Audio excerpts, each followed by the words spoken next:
Live.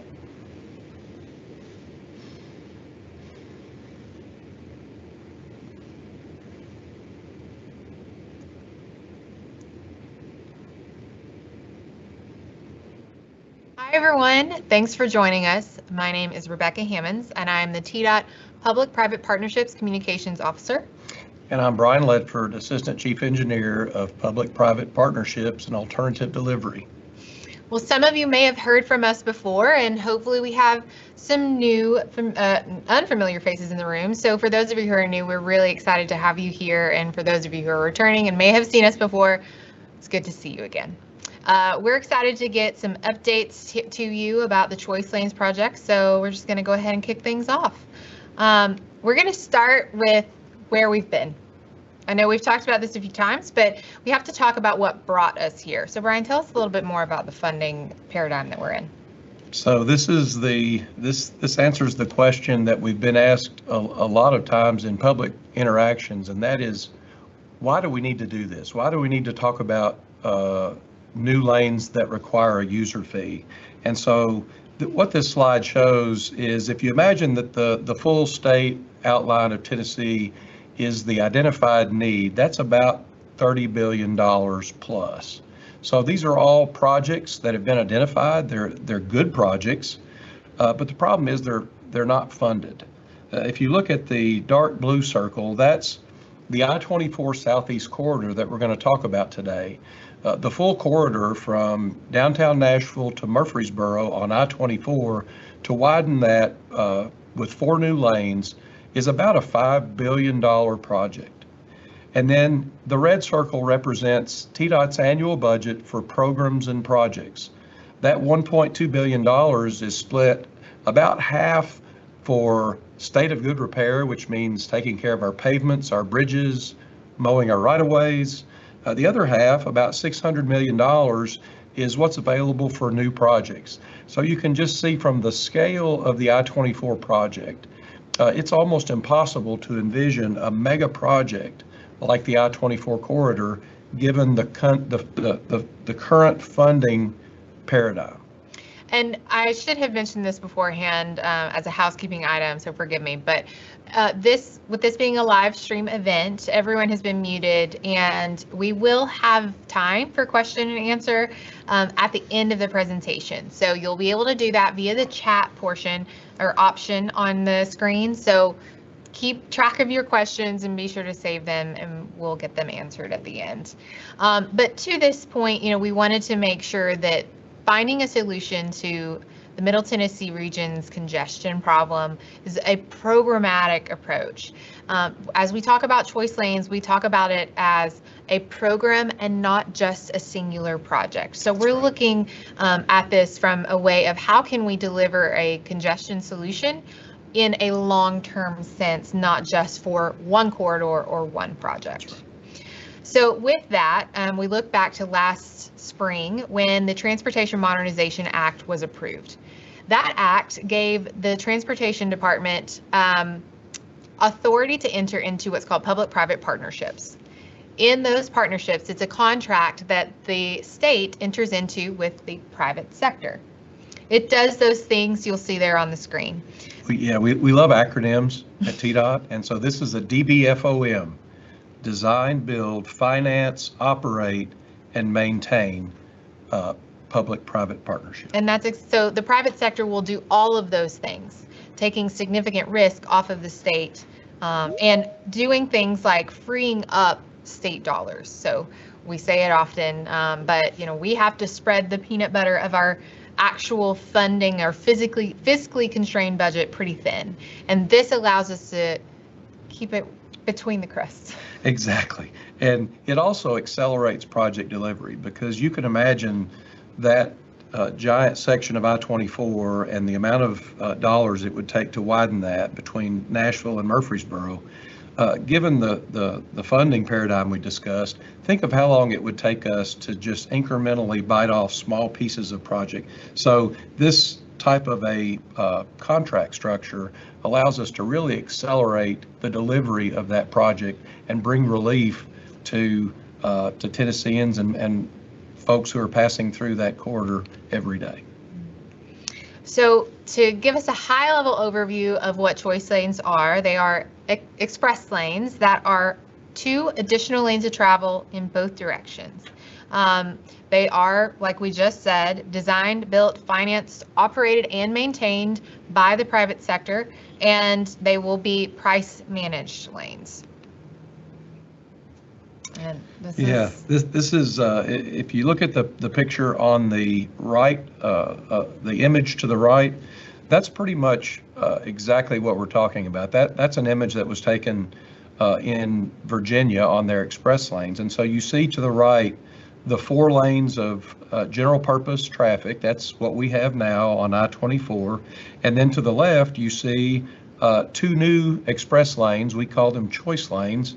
And they're separated by about a 4-foot buffer with the white flexible delineator posts that we have seen. A lot of times we see those separating bike lanes, but in this case, you'll see those separating the choice lanes from the general purpose lanes.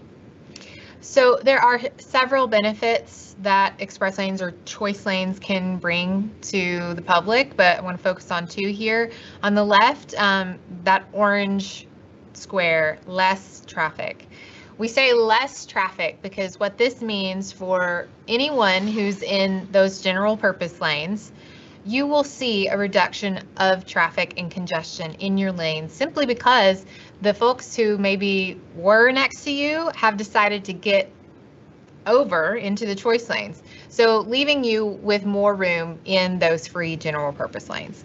And then there in the middle, trip times. Those trip times are expected to become much more reliable for those who do choose to get in the choice lanes. Benefits for transit. So again, some of the benefits we see in these choice lanes are specifically for transit. As something that the department decided early on is that our transit buses will operate in these lanes for free.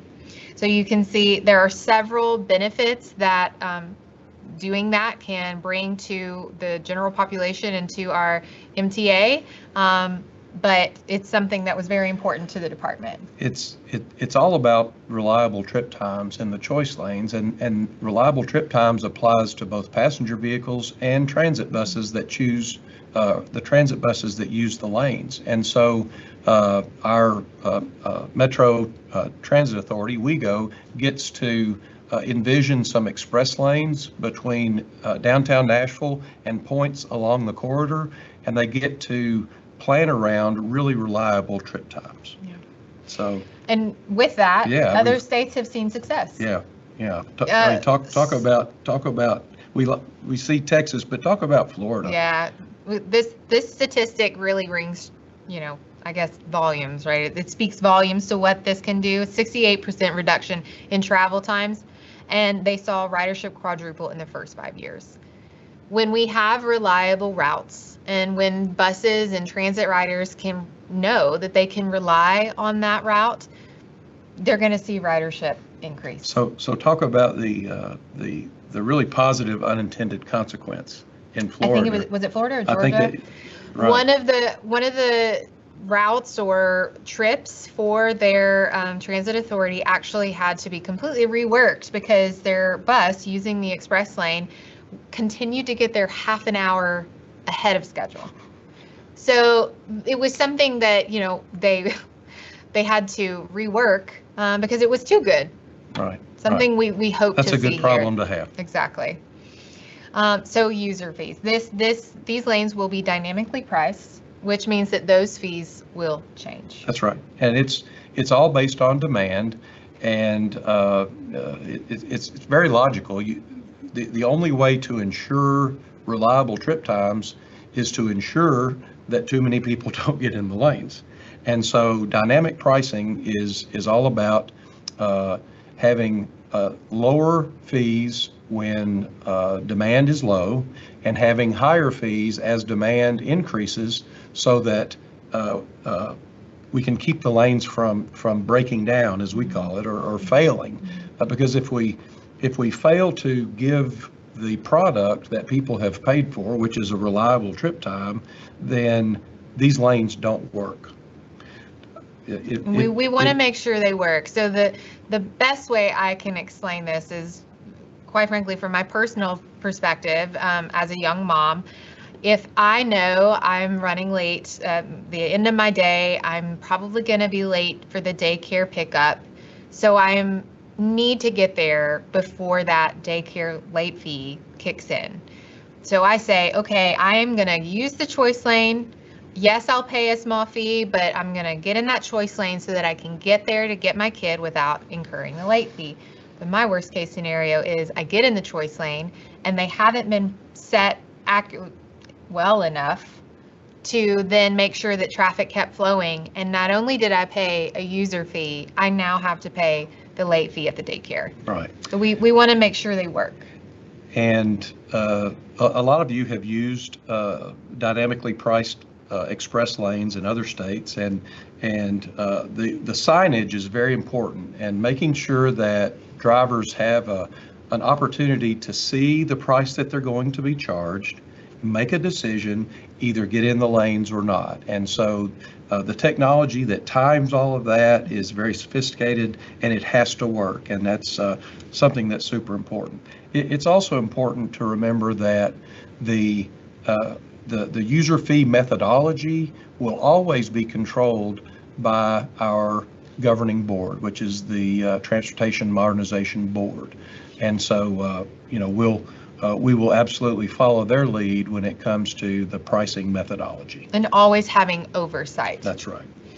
So this next slide is about incident response, and we have talked to so many first responders out there who are going to be monitoring the corridor, and we're so grateful for all that they do already.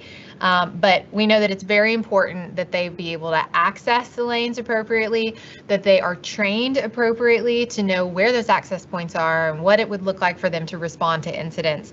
And so you can see just some bullet points there on some of the plans we have to make sure that they are equipped as we move forward through this process.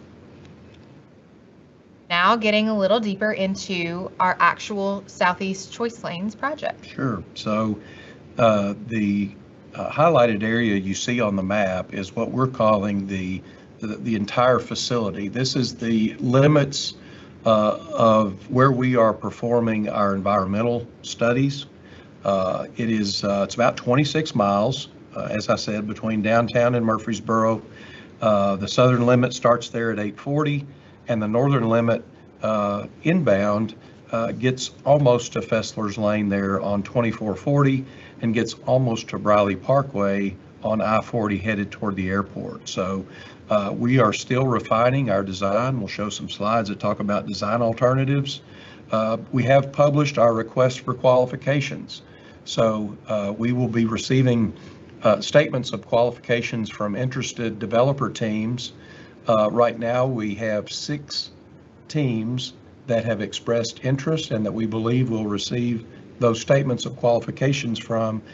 Just as a point of reference, that is a really strong interest from the private sector, and it speaks very well for Tennessee. It speaks very well for Middle Tennessee and for how interested folks are, how much they believe in fiscal policy and the growth and in the good choices that are being made in Tennessee.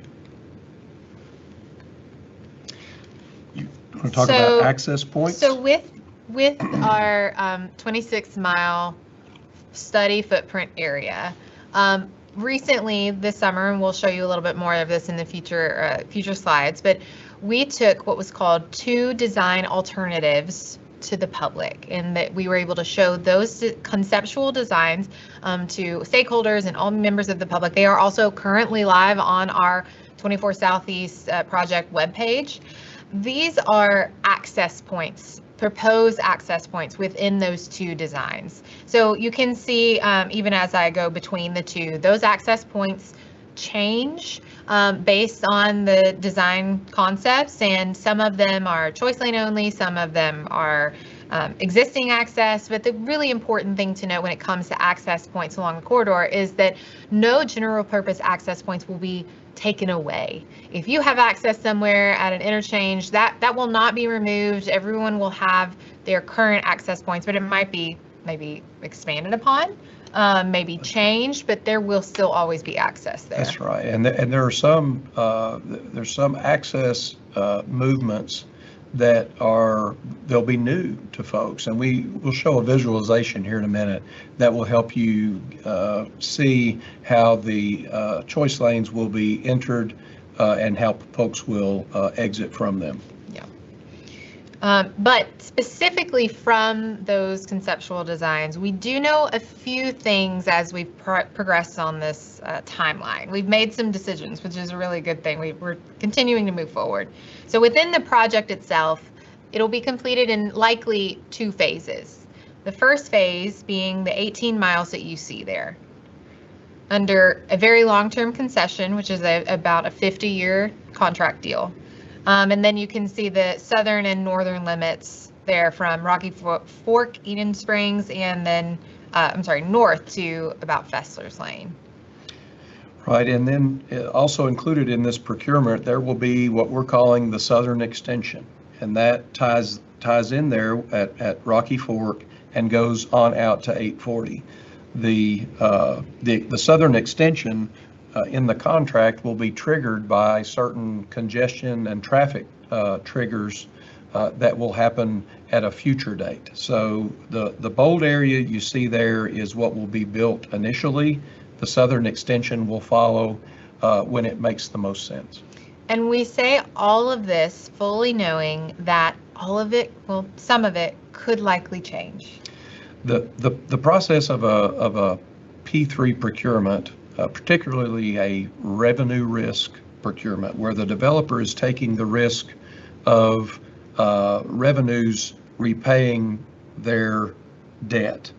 They are going to bring alternative concepts that will make changes within this footprint, and those will be to optimize traffic flow, and those are good things. We need their innovation, and so when we say we're not sure it may change, it's because there will be some further improvement, some further innovation beyond the very early conceptual drawings that we're generating. Right. Very early conceptual drawings we can see here. So this is the proposed typical section of the at-grade, or I look at the at-grade proposed typical section. So you can just see there, you've got your 12-foot shoulders, your 3 general purpose lanes and HOV lane, flexible delineator with a buffer, and then your 2 additional choice lanes, all divided by a concrete barrier. Again, proposed typical section for our elevated lanes. You mean to tell me that the choice lanes won't fit right into 24? Well, there's a lot of constraints that would cause us to go elevated, and some of those are, if you can imagine at the north end where 24, 40, and 440 all come together, we already have elevated roadways. And so when the choice lanes interact with all of that, obviously they will have to be elevated. There are other areas where there may be some particular right-of-way constraints, floodplain, or possibly the way that they interact with certain interchanges, where it will just make more sense for the roadways to be elevated. Okay, so this is a project visualization, as Brian mentioned. This is a video just to show you how those lanes will interact with one another.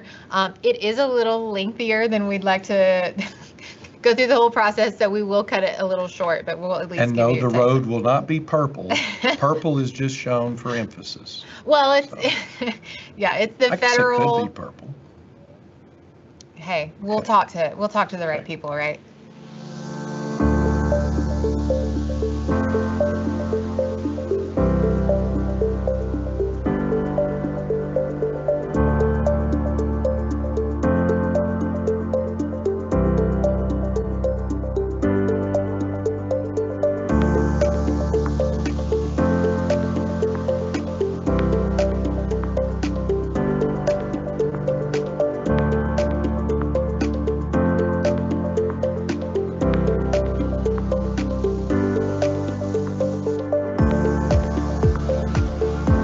Here you see access to and from the choice lanes from the center, which that's what will be added to existing interchanges. So those are really dedicated access in and out of the choice lanes at each intersection.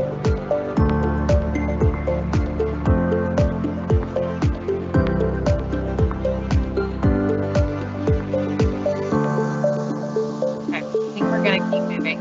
But this video is on our website. If you'd like to watch the whole thing, it's there for you. This is just a look at where we are headed. We are in the middle of our environmental studies. Those will likely continue on into 2025. And we are looking forward to public hearings in the spring of 2025. But we just put out our RFQ and we look forward to an RFP. In mid-25. Our goal, our schedule shows us reaching commercial close with the winning developer team in the third quarter of 2026 and construction beginning early in 2027. And the bar across the bottom shows public engagement throughout, and that's our goal with you, with your constituents, is to continue this engagement. Yeah. So speaking about that, we've had several meetings and presentations, and we are really working to make sure as many people are brought into this conversation as we can. But really, we want to talk about why we, first of all, have to do this and why we feel like it's so important to go above and beyond. This is a vital part of our NEPA process. It is required. NEPA is the National Environmental Policy Act. It is to show the possible impacts of any project that we put forward as a department. It makes sure that we as an agency consider what those impacts are and then how we can best mitigate what those impacts would be. And then of course, we want to make sure that you have your input and your voice heard. So all very important pieces to this. With that in mind, here's where we are within the NEPA process.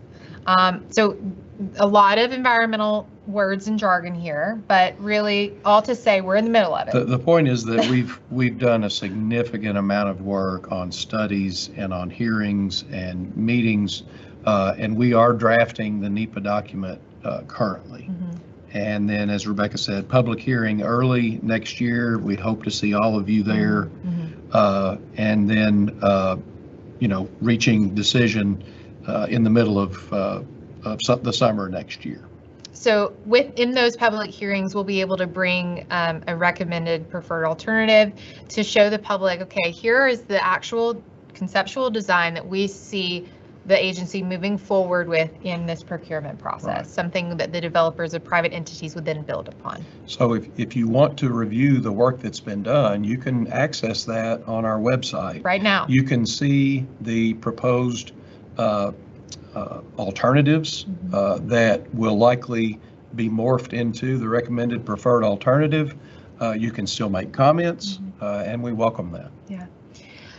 As I mentioned, in the summer, we held 4 public informational meetings. A lot of feedback was given to us. We're so grateful to those who came out and talked to us and learned more about the project.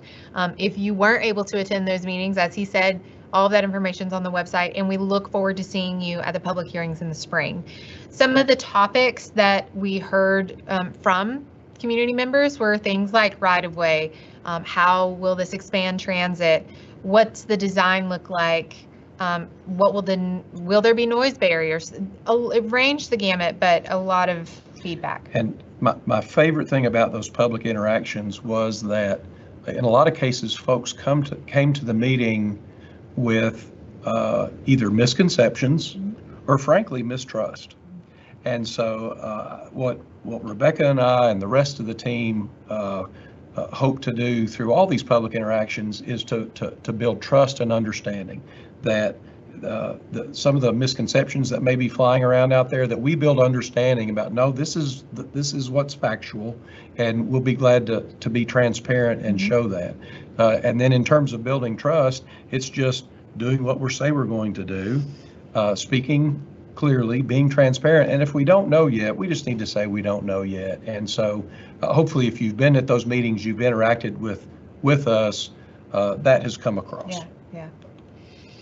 So on top of our public meetings, as I mentioned, we've held a lot of presentations and conversations. This is just a look at some of the events we've been at. They've been community events, they've been trick-or-treat events, they've been committee meetings and hearings, they've been city council meetings. So all of that to say, this is my plug, is we would love to come speak to your group or your organization. We are happy to bring this presentation and other additional information to make sure that your community is heard, but also informed. And with that said, a part of this NEPA effort is to engage with what's called EJ communities. And this is a part of the environmental justice component of NEPA.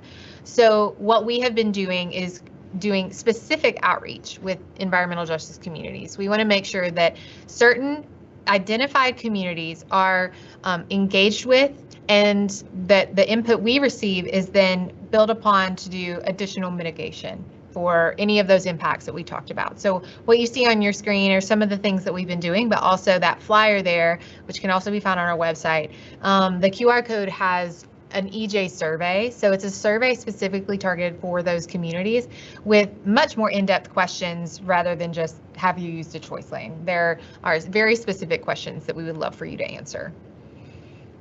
And if you are interested in how this could impact your community in a visual way, we would love to have you participate in a visual impact assessment workshop. We can include information about this workshop in our newsletters, and obviously we will send it to you if you reach out to us and request this, but we are looking for people to give us feedback on how they feel about their actual visual outlook of the city and along the road change. As I mentioned, that EJ survey is very important to us. We want to hear from those communities, but these are just a few ways that you can give us your feedback in the upcoming months. Please take the survey. You can participate in that visual workshop that I mentioned. We want to see you at our public hearings in the spring, and even now and into that comment period, we want to hear from you. So encourage your family, your friends, your church groups, your neighbors. Give us your comments. And then lastly, this is our last plug for here's how you can help us as a stakeholder. If you are watching this, you are a stakeholder in some form, whether you live on the corridor or you own a business or you work on the corridor. And again, we are so excited to share this information. We want to make sure that people are informed and equipped to share it the right way. We don't want people to be misinformed. So there are several ways you can do that. We can give you digital content. We can give you social media content. We're happy to come to present to your group. So you can have more information on our website or scan there for that EJ survey. But all of that information's here. You can reach out to us via email, text, leave us a voicemail, or you can get that info on the webpage. So with that, we are going to ask for your questions. So, not Chad. It's correct. Yeah. So we actually had one, and it was, will this meeting be recorded? Yes, we are recording, and this will be posted to our webpage as well for previous meetings.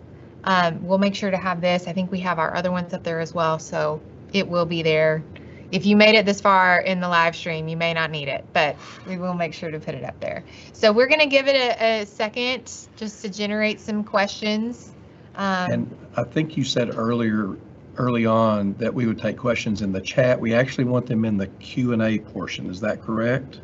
Yes. So I think that's what anyone watching only sees. Oh, they only see one chat. Option. Okay. Yeah. Okay. So because we are the hosts, that's what we have, two options here. Well, that's what I get for trying to be the technical whiz. We've got a team behind the camera here, and they are helping us out. That's a good thing. So that's just our Teams chat. So we're going to stay over here as we check to see if there are any questions. And I'm not seeing too many. We're going to just hang tight. And while we wait, I know that there's a couple points that we always want to leave people with. Sure. What's that main point that we always try to leave people with? Well, can I give my two? Yes, please. Go for Okay, it. That so- doesn't even have to be one. So I think a lot of folks ask questions from the standpoint of, I already pay taxes. Why do you have to charge me for these lanes? And I think the clear point that we need to make is that the financing, the capital that comes to build these new choice lanes is coming from a private entity. It's not on top of the taxes that you already pay. Mm-hmm. And so we're not making a choice between widening I-24 with public money versus widening with private money. We don't have the public money to widen I-24. So the choice here is either a 1 or a 0. It's either we are able to do this with a private partner, or we're not able to address congestion on I-24 in any meaningful way. Yeah. So that's the first one, is that it's a 1 or a 0. We're trying to do what we can do. And then the second one is, and this comes from a gentleman that stood up in one of our first public meetings, and he said, I'm not going to get in those pay lanes. You can't make me get in those pay lanes. And the answer is, you don't have to. This is always going to be a choice. The 8 lanes that you have out there today will always be free. They may scoot over a little bit, but you'll still have 4 lanes in each direction, and you can choose to stay in those lanes and not pay $1. But 15 to 20% of your neighbors will choose to get in the choice lanes. And so I asked him, I said, if you're sitting in 24 traffic and you could snap your fingers and 20% of the people around you disappear, would that be a good thing? He said, absolutely. And I said, well, that's what we're talking about here. Yes. That about 15 to 20% of folks in other states typically choose to move into a dynamically priced lane. So don't pay a dime, stay in the lane you're in, and still see benefit from this project. That's a pretty powerful effect. Yeah. So we have had an additional question come in. Lydia, thank you for writing in. So it says, I'm interested to know more about a connection, parentheses interchange, from the future proposed transit center near the quote or parentheses Global Mall at Bell Road I-24 choice lanes. Sure. This is a super challenging interchange today. It has a lot of challenges to it, and so the conceptual design in this area will likely show a direct connection from the choice lanes over close to the Hickory Hollow, the mall, the transit hub that is proposed and being built there. So that's an exciting part of this, because you can imagine the ability of those buses to get from the choice lanes to that transit hub very easily, very quickly. So that's one aspect. Another thing that we wanted to make sure we did at the Bell Road interchange is that we need to go ahead, and we can't fix everything there. The purpose and need of the choice lanes project doesn't include addressing every issue at every interchange. But we can make sure that the design that we propose doesn't get in the way of future improvements. And so we've actually proposed a new interchange bridge there at Bell Road that we wouldn't really have to build, but we feel like we need to build it so that we don't block future improvements in that interchange. So that's long-winded answer. Yeah. Lydia, we hope that answered your question. Right. I think we are working on design now. I mean, that is all very fluid, and the two concepts we have are, like we said, conceptual, but we are working with the transit addition and option in mind. That's right. That we want to work, and we've even been coordinating with Metro Nashville since their transportation or transit referendum was passed. We want to make sure that this continues to work hand in hand, and so there's a lot of coordination happening between our two agencies, and we look forward to that. Right. Okay, so I'm not seeing any new questions as of now. I think with that, we may say goodbye and give everyone additional time of their day back to them. we are just really grateful for you to spend some time with us this afternoon. We know everyone is so busy, especially during this holiday season, Sure. right? Sure. Oh, well, we may have one more. Let's see. Okay, yes, we'll go back. It says, how will the lanes be enforced and what mechanism will be used to charge drivers who choose to use these lanes? So if you've used express lanes in other states, you've driven under what we call a gantry. It's a steel truss or aluminum truss that has a lot of technology hanging on it. Some of that technology will be new to Tennessee because choice lanes are new to Tennessee. So the first method of paying to use these lanes will be via a transponder. And this is by far the easiest and most efficient. The transponder tags, they look like a sticker that goes in your window. It has a reader in it. And as you pass under those gantries, your transponder is read. It locks in the price that you saw on the sign, and your account is charged. The second way is through a license plate image. So if you don't have a transponder, the technology will get an image of the license plate, and you'll be sent a bill by mail. Mm-hmm. And part of what has recently happened within the last month, our Transportation Modernization Board has voted to move that process forward in the administration side of everything, right? So there is an administrative fee that comes along with that, and there are some other processing items, but they've voted to approve that process. So there is kind of like if you'll bear with me, a 3 strikes and you're out policy. Essentially, you'll get the original bill in the mail, you'll get a reminder, and then you will get a third reminder, if you will, but that's at that point when it would be sent to collections. So they also voted to approve something called a habitual violator policy. And that policy there are a lot of details laid out in it. But in short, the goal with that policy is to make sure that we track down and crack down on the drivers who really are taking advantage of the choice lane system.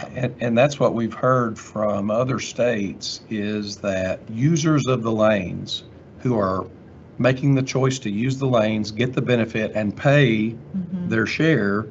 There's nothing that they want more than for you to collect from the users. The users of the lanes want you to go after violators. I mean, heck, if I'm going to pay, I want you to pay too. Well, that's right, and it's only fair. So we want to make sure that we have a good, efficient process there that gives everybody the chance to pay what they owe. Exactly. That's important. Exactly. Okay. We still don't have any new additional ones. So we can try to say goodbye again, and maybe another one will pop up. Yeah, I mean, again, I'll just leave you with, we are working very hard to use this new tool that we've been given called the authority to use public-private partnerships to unlock this private investment and address congestion.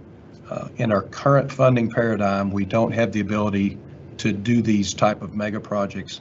So we're trying to stay in the world of what is possible, and address congestion. And then the second thing is, even users who don't pay a dime get to benefit. That the folks who stay in the general purpose lanes will still see their trip time decrease because we're adding 4 more lanes to the most congested corridor in Tennessee. Yeah. Big things coming. So we're glad to have you here with us. Please be sure to connect with us in the many ways, email, call, all the things. But if not, all of that information is on our website, and we will see you next time. Thank you all. Thanks.